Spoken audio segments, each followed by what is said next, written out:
Those of you who are significantly older than me probably know this just because you lived through it.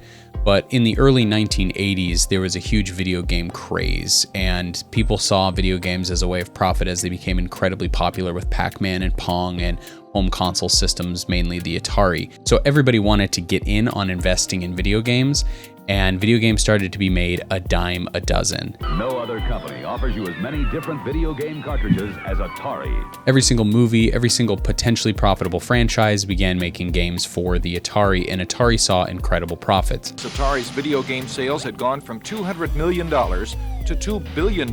There seemed to be a sentiment at the time that no matter what game you made, it was going to sell. Unfortunately, this created a bubble. 22 new companies got into the business in a 3-month period at the end of '82. That bubble seemingly burst with E.T., the extraterrestrial Atari game that came out in 1982, which was so critically hated and to this day is considered one of the worst video games of all time. Basically, just bored the players to death. Atari never got the message. What happened virtually overnight, more than 6,000 people lost their jobs. The company collapsed. Atari saw unprecedented losses, and they ended up with a massive overstock of unsold games. So what did they do with them?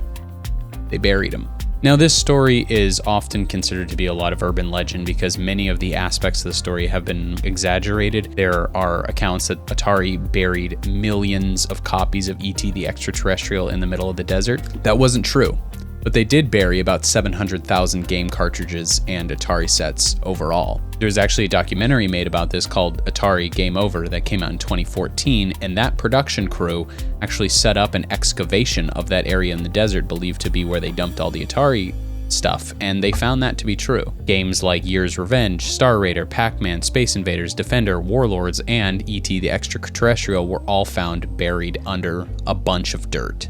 The burial is located to the south of Alamogordo, New Mexico. When they excavated these games, they only found to be about 1,300 of the reported 700,000 game cartridges. And what they did find were some of them were stored and some of them were auctioned off for a museum to commemorate this burial site of Atari. I had heard this story so many times over the years. The main story that I've heard is that they had an airplane fly it over the desert and drop them out of the sky to help disperse them. That always seemed pretty rock and roll, but I figured that wasn't the case. And so I did some looking into it, and that wasn't the case. It isn't as salacious of a story as I feel like it feels like it should be. And from what I've read, it seems like most of these games were pretty inoperable, and they mostly just got thrown in the landfill like any unsold product would be. But I think that paired with this giant downtick in video game sales just makes it kind of a cool part of video game history, I suppose.